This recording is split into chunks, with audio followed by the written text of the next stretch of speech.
विदेशी कंपनियों का घमंड तोड़ दिया इस मंदिर ने।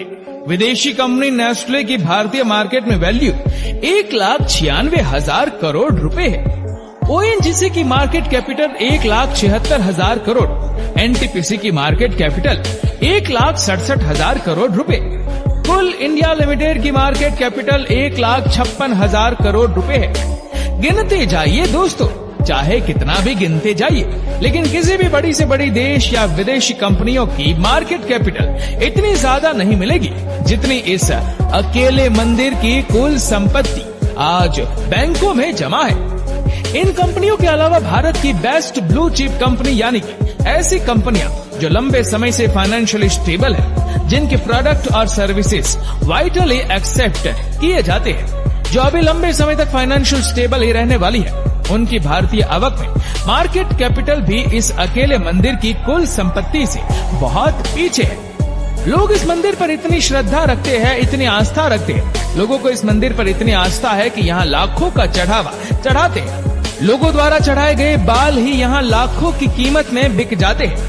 मंदिर के सालाना खर्च को निकाल कर भी यहाँ बहुत संपत्ति बच जाती है। अमीर पैसे वाले लोग तो यहाँ जमीन और जायदाद तक दान में दे देते हैं। दुनिया भर की विदेशी कंपनियों को घमंड चकनाचूर कर देती है इस मंदिर की कमाई। और भगवान के दिन रात सेवा में लगे पुजारियों की ईमानदारी तो देखिए दोस्तों। उन्होंने 5 नवंबर को इस मंदिर की पूरी संपत्ति का सारा चिट्ठा खोलकर सबके सामने रख दिया। क्या आप जानना नहीं चाहेंगे कौन सा है ये मंदिर जिसे भक्तों ने इतना अमीर बना दिया?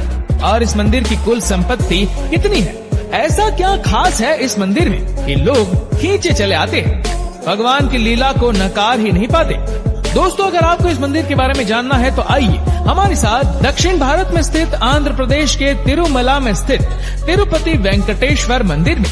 यही वह मंदिर है जिसकी संपत्ति ने बड़े बड़े व्यापारियों को चौंका दिया है।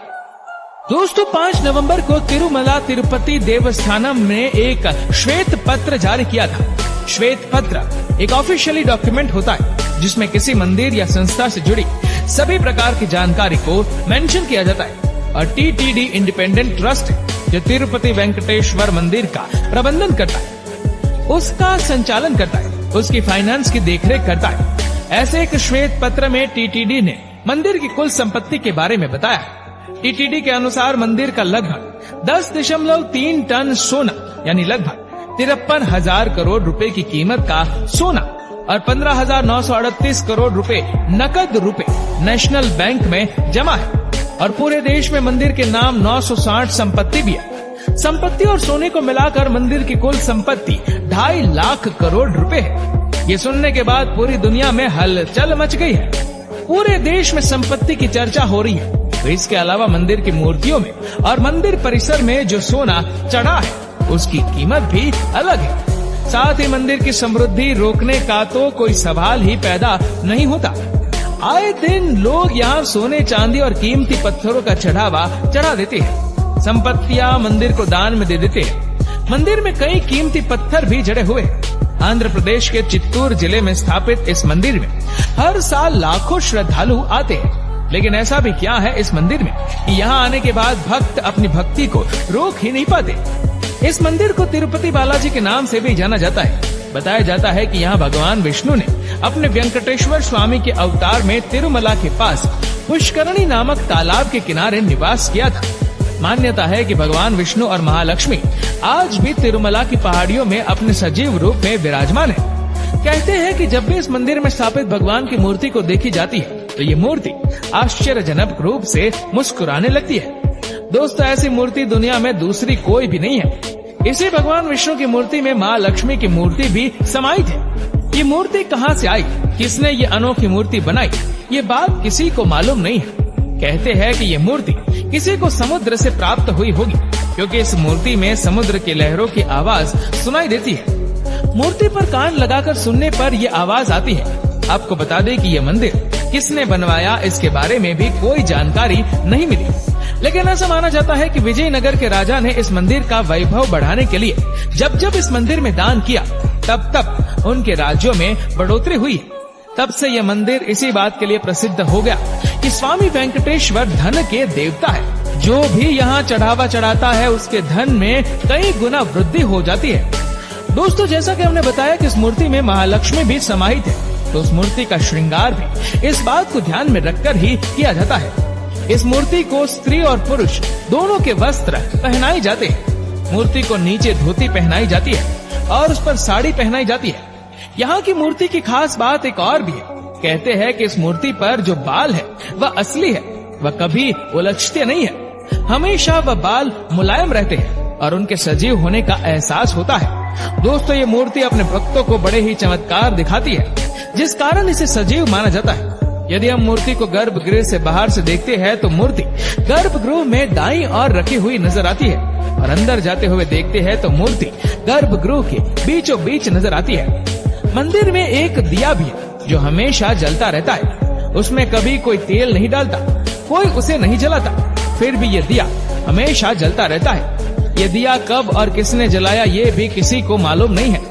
दोस्तों, ये तो बात हुई मंदिर में स्थापित मूर्ति और मंदिर से जुड़े रहस्य को और चमत्कारों की, जिसकी वजह से भक्त इस मंदिर पर इतनी आस्था रखते हैं। मगर एक कथा भी इस मंदिर से जुड़ी है, जिसकी वजह से यहाँ इतना चढ़ावा चढ़ाया जाता है। कहते हैं कि एक बार महालक्ष्मी भगवान विष्णु से रुष्ट होकर उनके स्थान को छोड़कर चली गई थी। महालक्ष्मी के इस तरह त्याग देने के बाद भगवान विष्णु ने उन्हें बहुत ढूंढा, लेकिन वह नहीं मिले। तब भगवान विष्णु ने श्रीनिवास नाम से पृथ्वी पर जन्म लिया। उस समय महालक्ष्मी भी पद्मावती के रूप में जन्मी थी। घटना चक्र में उन दोनों का विवाह हो गया। उसमें सभी देवी देवताओं भी शामिल थे, लेकिन विवाह के उपलक्ष्य में लक्ष्मी जी को भेंट करने के लिए विष्णु जी ने कुबेर से धन उधार लिया था और कहा था कि कलयुग खत्म होते होते वो ये धन ब्याज समेत कुबेर को लौटा देंगे। इसलिए इस मंदिर के बारे में यही मान्यता है कि जो भी भक्त यहाँ कुछ भी दान करता है, चढ़ावा चढ़ाता है, वह असल में केवल अपनी शक्ति का प्रदर्शन नहीं करता, लेकिन भगवान विष्णु के ऊपर कुबेर के ऋण को चुकाने में भी मदद करता है। इसीलिए भगवान भी अपने भक्तों को खाली हाथ नहीं जाने देते। उसकी सभी मनोकामना पूरी करते हैं और उनकी संपत्ति में वृद्धि करते हैं। इसलिए भक्त यहाँ दिल खोलकर दान करते हैं। बड़े बड़े नेता अभिनेता भी हर साल यहाँ दर्शन करने आते हैं। दोस्तों, क्या आप कभी तिरुपति बालाजी गए हैं भगवान विष्णु के दर्शन करने के लिए? क्या आपने कभी भगवान को कुछ अर्पित किया है?